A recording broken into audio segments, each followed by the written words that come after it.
नमस्कार, स्वागत है आपका अपना जिला में। और अपना जिला में हम जिले के सभी सीबीएसई के 10th और 12th को क्लियर करने वाले छात्र छात्राओं को शुभकामनाएं देते हैं, उज्जवल भविष्य के लिए शुभकामनाएं देते हैं। आइए चलते हैं अपना जिला की टीम के साथ खबरों के सफरनामे में। मैं हूं के। सीबीएसई के 10वीं और 12वीं के रिजल्ट में मेरठ के छात्रों का शानदार प्रदर्शन। सिटी वोकेशनल के 12वीं के छात्र करण पिलानिया नेशनल टॉपर लिस्ट में, दीवान की विजया जैन ने किया मेरठ टॉप। एचडीएफसी बैंक ने मेरठ में खोली अपनी 23वीं ब्रांच। मेरठ हापुड़ लोकसभा सांसद अरुण गोविल ने फीता काटकर किया उद्घाटन। मंगलवार को दोपहर बाद अचानक बदला मौसम, घुमस के बाद आई धूल भरी आंधी, गर्मी से मिली राहत, हल्की बूंदाबांदी। और कंकरखेड़ा के दिल्ली देहरादून हाईवे पर मीराज बिस्ट्रो रेस्टोरेंट में मंगलवार अलसुबह अचानक आग लगने से मचा हड़कंप, लाखों का सामान जलकर खाक। चलिए खबरों का आगाज करते हैं बच्चों के साथ, छात्रों के साथ, छात्राओं के साथ।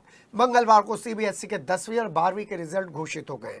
मेरठ के छात्रों का परफॉर्मेंस बेहद उत्साहजनक रहा, शानदार रहा। मेरठ के सभी सीबीएसई स्कूल्स के छात्रों का रिजल्ट 100% आने के बाद बच्चों में खुशी की लहर देखी गई। मिठाई के साथ बच्चे स्कूल पहुंचे और अपने टीचर्स को मिठाई खिलाकर खुशी जाहिर की। सबसे पहले आपको लेकर चल रहे हैं सिटी वोकेशनल पब्लिक स्कूल में 12वीं के छात्र करण पिलानिया ने करिश्मा कर दिखाया है। करण ने अपनी बेहतरीन परफॉर्मेंस दिखाते हुए 500 में से 499 अंकों के साथ नेशनल टॉपर लिस्ट में अपना नाम पक्का कर लिया है। करण की उपलब्धि पर उसके परिजनों और स्कूल में खुशी का माहौल है। मूल रूप से बुलंदशहर के रहने वाले करण पिलानिया रोटा रोड पर अपने परिवार के साथ रहते हैं। करण ने बताया कि उन्होंने सोशल मीडिया से दूरी बनाए रखी थी और दिन में कई घंटे सेल्फ स्टडी से इस मुकाम को हासिल किया है। सिटी वोकेशनल पब्लिक स्कूल के प्रिंसिपल एनपी सिंह ने करण पिलानिया समेत सभी छात्र छात्राओं को बधाई देते हुए उनके उज्जवल भविष्य की कामना की है और कहा है कि सिटी के टॉपर्स देने के लिए सिटी वोकेशनल पब्लिक स्कूल प्रतिबद्ध है। और सिटी वोकेशनल पब्लिक स्कूल के प्रिंसिपल डॉक्टर एनपी सिंह ने कहा है कि हम बच्चों को प्राइमरी क्लासेस से ही तैयारियां कराने लगते हैं और अब जो हमारे स्पेशल बैचेस तैयार हो रहे हैं आफ्टर 12th और ड्यूरिंग द 12th, वो भी आने वाले दिनों में मेरठ को नेशनल लिस्ट में कई टॉपर्स देंगे। मैं city vocational public school Meerut 10th में पढ़ता हूँ और मैंने क्लास 12th में पीसीएम का एग्जाम दिया और मेरे 99.8% आए। इसका ज़्यादा श्रेय मेरे टीचर्स और मेरे पेरेंट्स को जाता है। उनकी मेहनत की वजह से इतना अच्छा नंबर आता है क्योंकि मेरे को उन्होंने पूरे 2 साल तक गाइड करा इस चीज़ के लिए और उनके एक्सपीरियंस का मुझे काफ़ी ज़्यादा फायदा हुआ। यह है कि अपने टीचर्स की बात माननी चाहिए क्योंकि जितनी आपकी उम्र नहीं है इतना टीचर्स को एक्सपीरियंस है पढ़ाने का, तो वो जो बता रहे हैं सही होगा। और अगर आप टीचर्स की सारी बात मानोगे तो आपके 500 भी बहुत आसानी से आ सकते हैं। मैं कुछ अच्छे इक्विपमेंट बनाना चाहता हूँ या फिर कुछ ऐसा सॉफ्टवेयर जिससे इंडिया को फ़ायदा मिले, जैसे वॉर जैसी सिचुएशन होती है इसमें इंडिया का अपर हैंड रहे, उसमें किसी और देश पे डिपेंडेंट न रहना पड़े, ये करना चाहता हूँ मैं। मेरे यहाँ का जो स्टूडेंट है करण पियाने, उसने 500 में से 499 नंबर लिए, 99.8% है उसकी और मुझे उम्मीद है कि शायद वो ऑल इंडिया रैंक 1 होगा। तो ये उसकी अपनी मेहनत, उसने टीचर्स पे उसका भरोसा, स्कूल सिस्टम पे उसका भरोसा, ये सब उसी का नतीजा है कि उसके इतने बढ़िया नंबर आए। रादर उसके ग्रुप के सारे बच्चों के ही जो वो 12-13 बच्चे थे, सबके 95% से ऊपर नंबर आए। और मैं आपको एक बात जरूर कहना चाहूंगा कि इसमें उन पूरे बच्चों ने जो पूरा 1 साल मेहनत की है, ये उसका नतीजा। ये कोई 2-3 दिन, 2-3 महीनों की मेहनत नहीं है। कॉन्टिन्यूसली 12-14 घंटे रोज पढ़ना, टेंशन ना लेना, टेम्परामेंट इतना अच्छा होना, बार बार एग्जाम देना, हर हफ्ते एक एग्जाम देना, चाहे वो कंपटीशन का हो, आईआईटी का हो या सब्जेक्टिव टेस्ट देना हो, उनसे फिर टीचर से डिस्कस करना कि मैंने क्या गलत किया, उस पर फिर दोबारा प्रैक्टिस करनी। ये मुझे लगता है उसका नतीजा है कि उनका कॉन्फिडेंस इतना बढ़ गया कि उन्हें कोई प्रॉब्लम ही नहीं आई पेपर देते। फिजिक्स जैसा पेपर जिसमें सारे हिंदुस्तान में इतना शोर मचा कि इतना मुश्किल पेपर आया है। जब ये बच्चे बाहर आए, मैंने इनसे बात की, उन्होंने कहा फिजिक्स का पेपर बहुत खराब हुआ होगा। उन्होंने कहा सर हमें तो कुछ भी नहीं लगा, हमें तो लगा बिल्कुल ठीक ठाक पेपर है। और देखिए इन्होंने इस बात को प्रूफ किया है, क्योंकि इसके फिजिक्स में भी 100 में से 100 बहुत ज्यादा, मैं कुछ बयान नहीं कर पाती। बहुत ज्यादा खुश थे, लेकिन ज्यादा बात नहीं हो पाई थी उस टाइम। मैंने कहा थोड़ी देर बात करूंगी। हाँ जी। प्रार्थना तो मैं खूब करती थी, लेकिन मुझे इस पर भरोसा भी था कि कुछ करेगा अच्छे से, कुछ अच्छा ही करे। IIT में जाना चाह रहा है तो कुछ अच्छा ही करेगा, मेरी तो यही इच्छा है।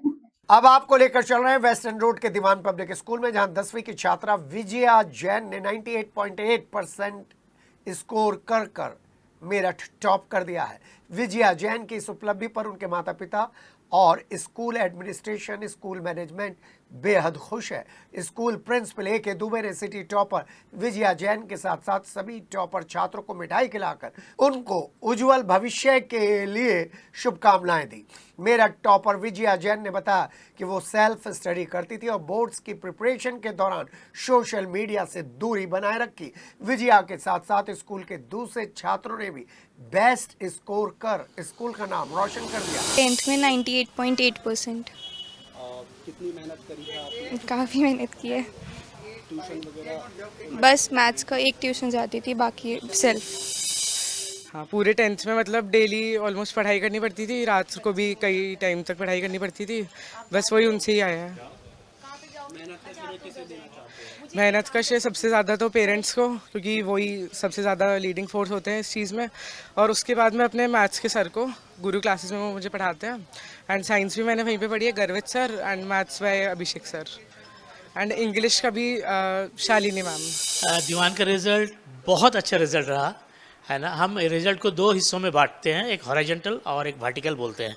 सो horizontal result is excellent result. हमारी एवरेज बहुत ज़्यादा है, नंबर ऑफ हंड्रेड्स बहुत ज़्यादा है, सब्जेक्ट में टॉपर ज़्यादा है ना, हर तरीके से बहुत ज़्यादा है। और हमारा स्टूडेंट्स ने और टीचर ने बहुत मेहनत किया और one of the best results ever. बहुत दिनों के बाद एक बहुत अच्छा रिजल्ट आया दीवान का। नहीं, जो बच्चे अच्छे नहीं किया है, because you know there are miles to go. Life में बहुत आगे भी बढ़ना है। अभी कोई कारण से जब नहीं कर पाए, ये नहीं है बिल्कुल जो फेल हो गया है। they have opportunity to show it in the future, right? और जो अच्छे किया है वो भी वही है, अच्छे आज किया है, लेकिन लाइफ में काल जो पढ़ेंगे करेंगे आगे बढ़ेंगे, कितना तक बढ़ेंगे वो है बड़ी बात। और अब आपको सेंट जॉन्स स्कूल लेकर चल रहे हैं। यहाँ भी 10वीं और 12वीं के छात्रों ने बाजी मारते हुए काफ़ी अच्छे अंक हासिल किए हैं। 10वीं में अंशिका ने 95.4%, उन्नति ने भी इतनी परसेंटेज के साथ सफलता अर्जित की है, जबकि आकिश पॉल ने 93% मार्क्स हासिल किए हैं। वहीं 12वीं में दीवा गुप्ता ने 97%, इशिका ने 94%, करण गौतम ने 86.7% अंक हासिल कर बताया है कि मेहनत का फल ज़रूर मिलता है। और इन सब बच्चों ने बताया है कि सेंट जॉन्स अपनी पुरानी परंपरा को आगे बढ़ाने के लिए बेहद तैयार है। ICSE के बाद अब CBSE का भी रिजल्ट आ चुका है और हम मौजूद हैं saint John senior secondary school Meerut में, जहां 10वीं का रिजल्ट आया है और हम बच्चों से बातचीत करेंगे, जानेंगे उनका उत्साह। तो अंशिका, कितने परसेंटेज आप लाई हैं और आप कितनी खुश हैं? 95.4% आई है और आई एम प्रीटी सेटिस्फाइड, क्योंकि पर थोड़ी एक्सपेक्टेशन ज़्यादा थी, पर ठीक है। तो उन्नति, कितनी परसेंटेज आप लाई हैं और कैसे प्रिपेयर किया था आपने 10th के लिए? 5.4 मेरी परसेंटेज आई है और बस अपनी सेल्फ स्टडी से और ट्यूशन से थोड़ा टाइम निकालना होता है, 2-3 घंटे का, आसानी से आ जाते हैं। क्या स्ट्रीम ली है, क्या करियर ऑप्शंस आप चूज़ करने वाली हैं? PCM ली है। आगे क्या करियर ऑप्ट करेंगी? मैं इंजीनियरिंग की साइड ही सोच रही हूँ अभी तो, बट आर्मी की साइड भी है मेरा थोड़ा सा मन, तो वो देखा जाएगा आगे जाके। JEE है वैसे पहले तो। तो मेरे साथ मौजूद हैं आकिश। आकिश, कितनी परसेंटेज लाए हैं आप 10th में? 93% आए हैं जी, मेरे 93% आए हैं। कैसे प्रिपेयर किया था, कितना खुश हो आप, कितने सेटिस्फाइड हो रिजल्ट से? मैं बहुत सेटिस्फाइड हूँ रिजल्ट से। बहुत अच्छा प्रिपरेशन की थी, अपने यूट्यूब से कुछ लेक्चर्स लिए, मेन ट्यूशन्स को अटेंड किया और क्लासेस रेगुलर में रहे और अपने सैम्पल पेपर्स मैक्सिमम सॉल्यूशन जितने कर पाए थे उतने किए। तो आगे क्या करियर ऑप्ट करने वाले हैं, क्या स्ट्रीम लेने वाले 11th? मैंने साइंस स्ट्रीम ली है और आगे मुझे इंजीनियरिंग में ही अपना करियर ऑप्ट करना है। 10th के बाद अब 12th टॉपर से बात करते हैं, जानते हैं उनका रिजल्ट। तो मेरे साथ 10th के 3 टॉपर्स मौजूद हैं, तो आप बताइए कि कितना, क्या नाम है आपका? Ma'am Karan Singh Gautam. How much percentage you got? Ma'am 87.6। Okay, तो कौन सा आगे क्या करियर ऑप्ट करने वाले हैं? मैम मैंने जे मेंस एग्जाम जो है क्वालिफाई किया है, मुझे NIT कॉलेज से मिल चुका। अभी मेरा 4 दिन बाद जो है जे एडवांस है 18 तारीख को। ओके, आपका नाम और कितनी परसेंटेज आप लेकर आई हैं? मेरा नाम इशिका है और मैंने 94 स्कोर किया है PCM स्ट्रीम्स में और मैंने अभी JEE मेंस क्लियर कर चुका है। ओके, अब तीसरी टॉपर मौजूद हैं, आप अपना नाम और परसेंटेज? दीवा गुप्ता, और मेरा नाम दीवा गुप्ता है और मैंने 97% PCM में स्कोर किया है और अभी मेरा एडवांस का एग्ज़ाम है 18th को। कैसे प्रिपेयर किया था, कितनी सेटिस्फाइड हो आप अपने रिजल्ट से? फिज़िक्स में बेटर हो सकता था और प्रिपरेशन तो सेल्फ स्टडी करना इम्पॉर्टेंट है और स्कूल में आते थे, फिर घर में जाके सेल्फ स्टडी करना होता था, बस यही था। मैं रीबा सिद्दीकी, कैमरामैन अमित कुमार के साथ अपना जिला। मवाना के स्प्रिंगडेल्स पब्लिक स्कूल की छात्रा अंशिका चौधरी ने इंटरमीडिएट की परीक्षा में मवाना टॉप किया है। अंशिका ने 97.4% मार्क्स ऑब्टेन किए हैं और मवाना को टॉप किया है। अंशिका ने बताया कि उनके पिता अजय चौधरी भी एक टीचर हैं और लगातार उन्हें पढ़ने लिखने की प्रेरणा देते रहते हैं। मोबाइल से खुद को दूर रखने के बाद प्रतिदिन 7 से 8 घंटे की पढ़ाई करने के बाद उन्होंने 97.4% प्राप्त की है।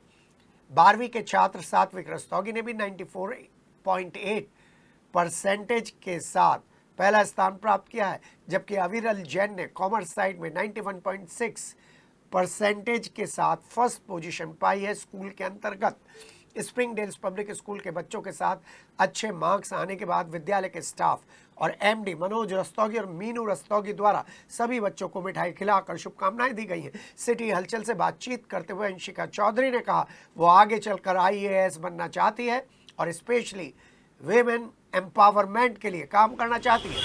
जी मैं 12वीं कक्षा में प्रथम आई। जी मेरे 97.4% मार्क्स आए। जी बिल्कुल, मेरे स्कूल की तरफ से मुझे काफ़ी सपोर्ट मिला और पूरे साल जो गाइडेंस और सपोर्ट उन्होंने प्रोवाइड किया, साथ में एक इन्वायरमेंट जहाँ पे हम सभी पढ़ते हैं और एक बहुत ही फ्रेंडली इन्वायरमेंट प्रोवाइड किया, जिसके लिए मैं अपने स्कूल का धन्यवाद करना चाहती हूँ।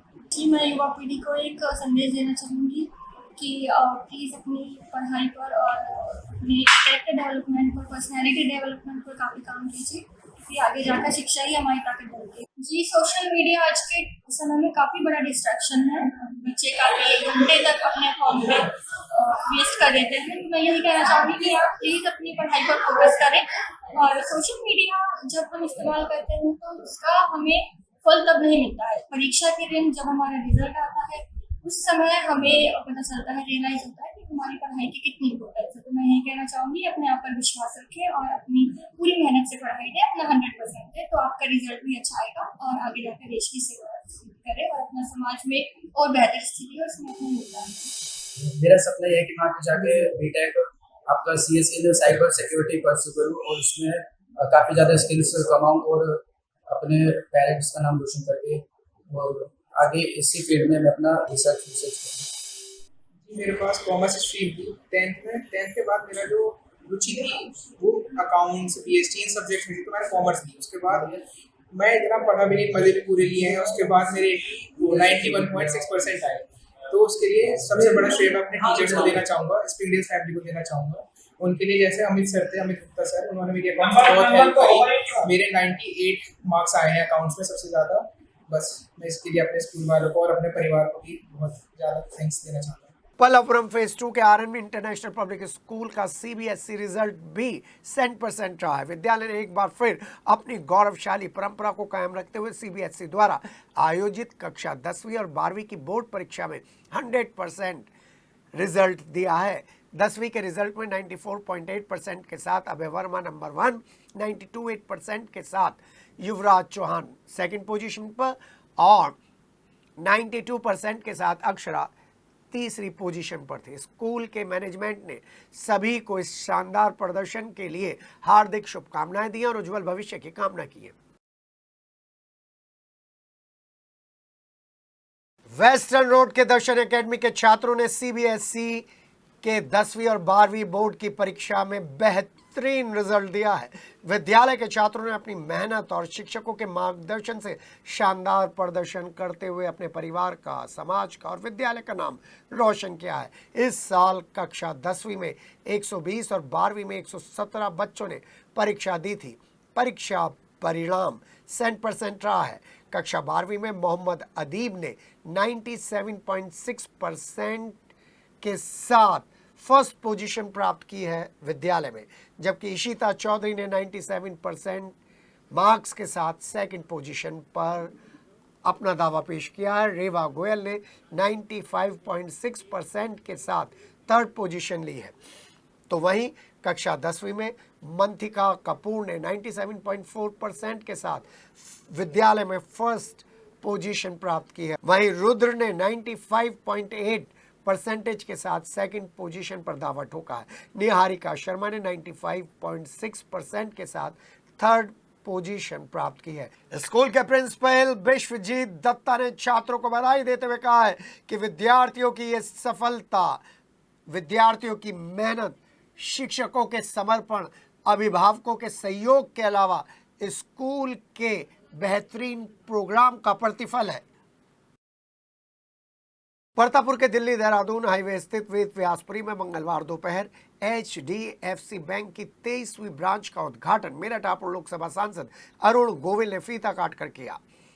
बैंक के जोनल हेड अक्षय कुमार ने ग्राहकों को संबोधित करते हुए बताया कि इस ब्रांच से फॉरेन ट्रांजैक्शन के साथ साथ सेविंग और करंट अकाउंट पर home loan, vehicle loan, agriculture loan, educational loan और बिजनेस लोन सहित कोऑपरेटिव लोन जैसी सुविधा उपलब्ध है। वहीं मेरठ के विकास में व्यापारी और उद्योगपतियों को HDFC बैंक हमेशा सहयोग करता आता रहा है। इस दौरान उद्घाटन में मेरठ के जाने माने उद्योगपति दयाल ग्रुप के अध्यक्ष अभय गुप्ता सहित GD गोयनका पब्लिक स्कूल के अध्यक्ष डॉक्टर ब्रज भूषण भी मौजूद थे।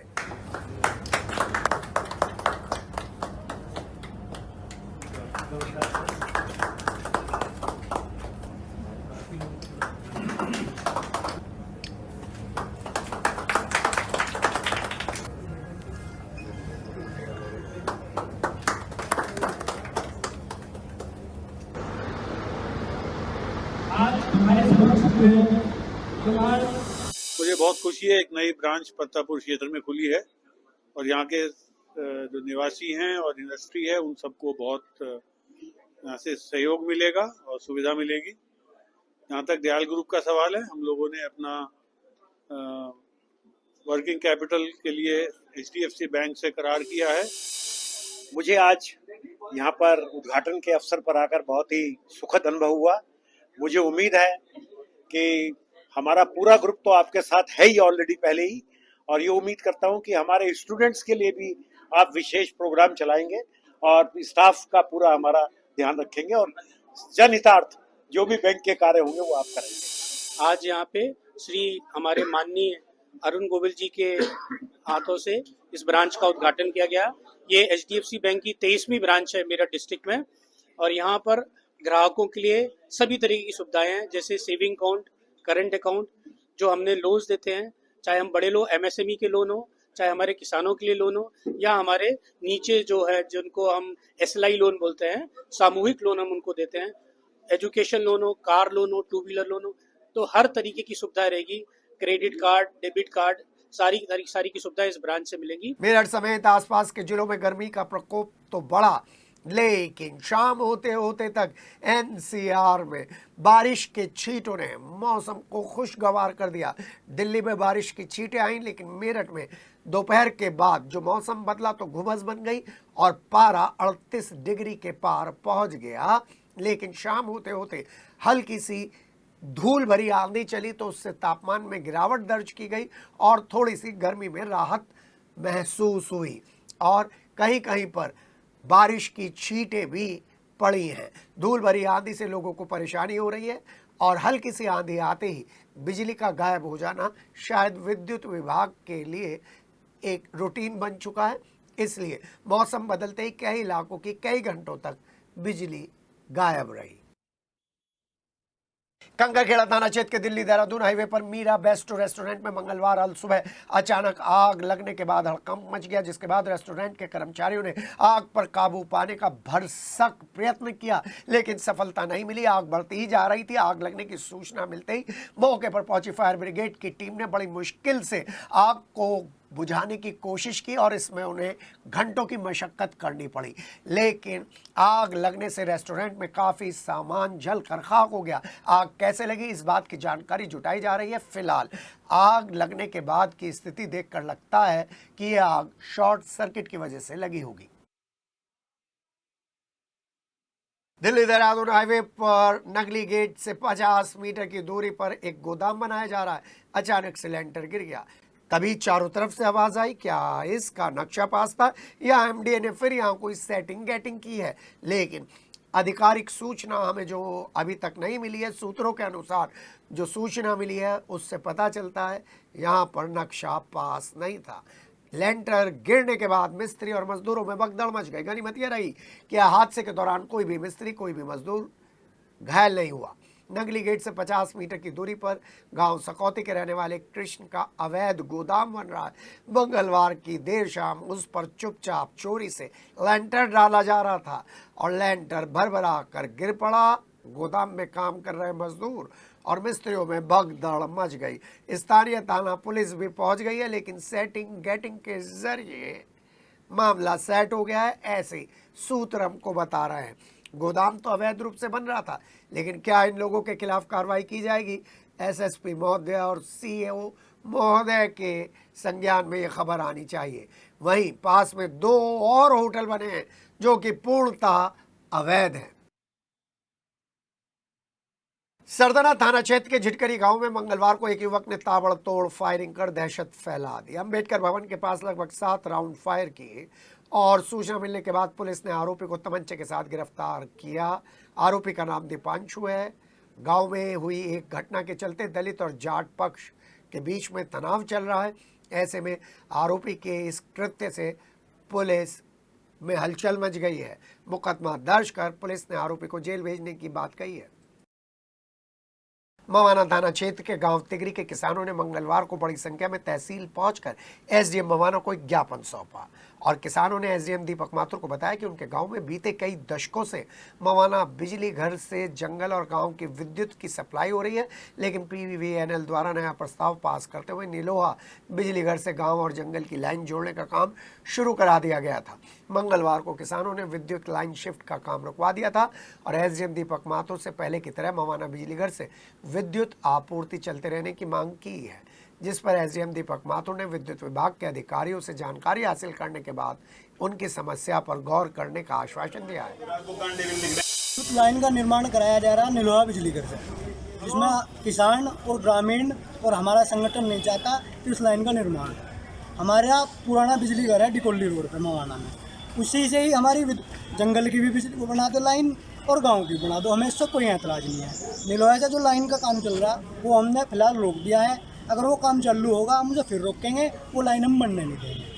मवाना थाना पुलिस वैसे तो क्राइम नहीं रोक पा रही है, लेकिन आवंटियों को गिरफ्तार करने में नंबर 1 है। फिटकरी गांव के रहने वाले 2 वारंटी अफजाल और फलावदा गांव के सकौती के रहने वाले दीवान और सुमित को उनके घरों से गिरफ्तार कर लिया गया। थाना प्रभारी ने बताया कि स्पेशल जज द्वारा गैंगस्टर एक्ट 2 से वारंट जारी किए गए हैं। वारंट जारी होने के बाद से ही दोनों आरोपी लगातार फरार चल रहे थे। दोनों को गिरफ्तार कर संबंधित कोर्ट में पेश कर दिया गया, जहां दोनों को जेल भेज दिया गया।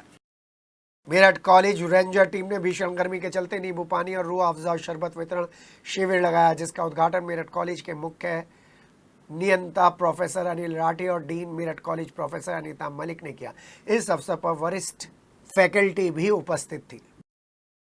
अस्पताल कैसे काम कर रहे हैं ये आपको इस खबर से पता चलेगा। मेरठ के मेट्रो हॉस्पिटल के इलाज में लापरवाही, जी हाँ, यही खबर हमको बता रही है कि लापरवाही हुई है। बुजुर्ग महिला को अपनी टांग गंवानी पड़ गई है। इस लापरवाही की वजह से महिला की टांग काट दी हॉस्पिटल ने।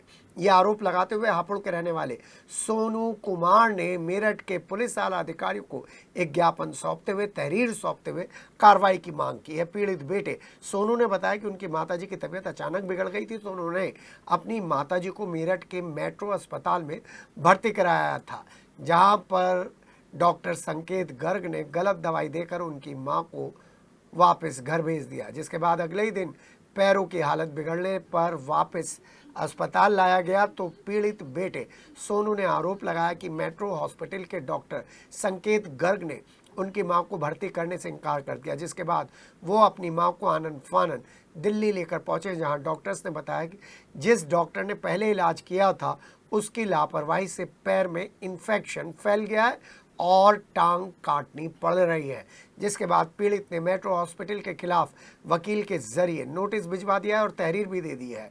नोटिस भिजवाने के बाद अस्पताल प्रशासन लगातार धमकी दे रहा था। पीड़ित सोनू ने आला अधिकारियों से मदद की गुहार लगाई है। जी मेरी मम्मी के हार्ट में दिक्कत थी, जी मैंने मेट्रो हॉस्पिटल लाल कुर्ती में दिखाया था।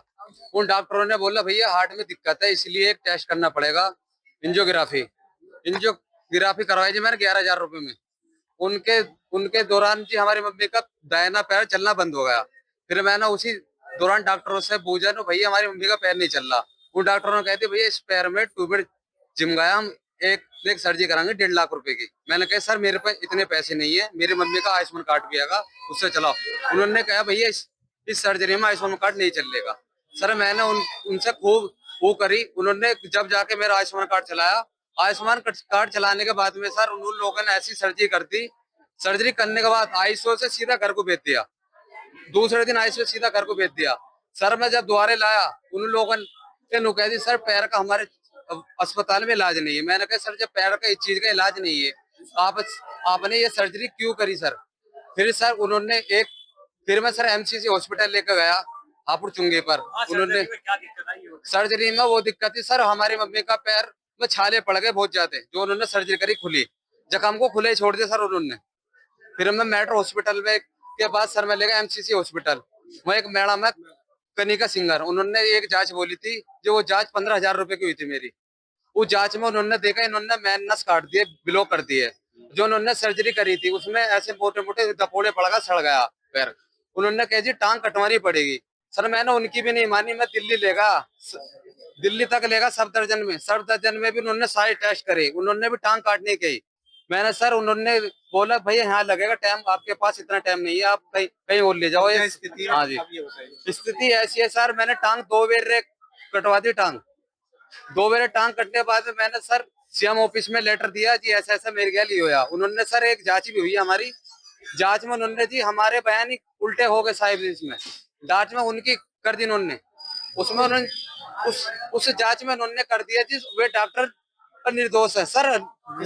वो निर्दोष है सर। फिर हमारी मम्मी का कसूर क्या सर? उन्होंने राजेश कुमारी मम्मी नाम। इलाके में चल रहे अवैध सट्टे और शराब की बिक्री के विरोध में एसएसपी ऑफिस पहुंचे ब्रह्मपुरी थाना क्षेत्र के माधवपुरम सेक्टर 1 के रहने वाले महिलाओं ने अधिकारियों से कार्रवाई की मांग की है। पीड़िता ने बताया कि जब उन्होंने अवैध कामों का विरोध किया तो अवैध काम करने वाले मनोज, अंजू भाटी, राशि ने उनके साथ लाठी डंडों के साथ मारपीट की और जान से मारने की धमकी दी।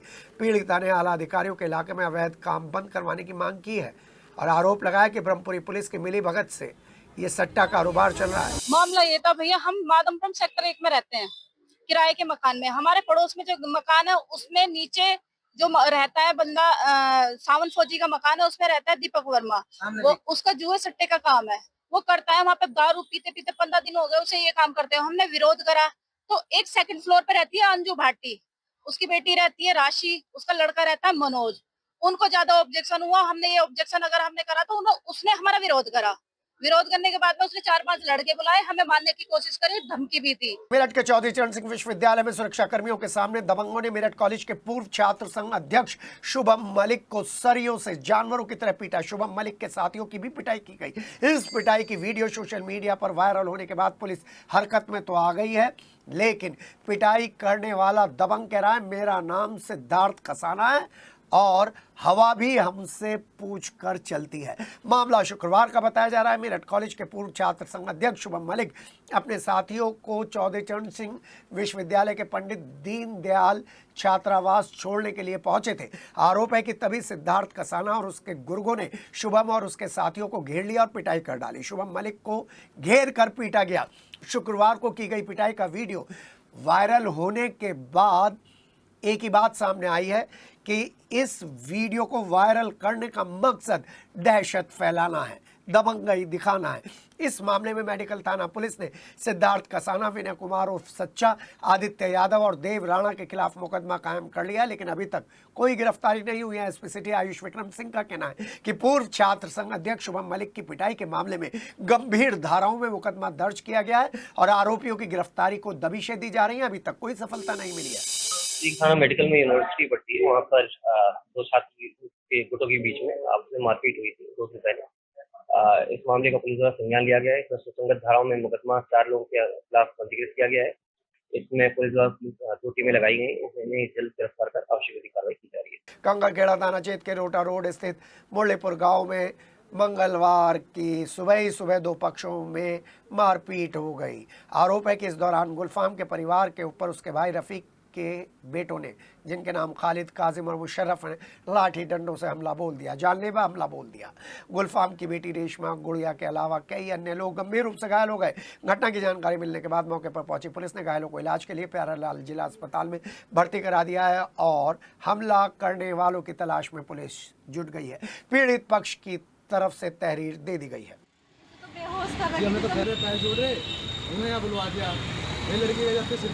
अपना जिला के खबरों के सफरनामे में फिलहाल आपसे ले रहे हैं विदा, इस वादे के साथ बहुत ही जल्द अपना जिला आपको बताएगा कि अपने कैरियर को शेप देने के लिए आप मेरठ जिले में कहां पर आफ्टर स्कूल तैयारी कर सकते हैं। फिलहाल बने रहिए अपने जिला पर और अपना जिला की खबरें आप तक हम पहुंचाते रहेंगे। हमें दीजिए इजाजत, नमस्कार।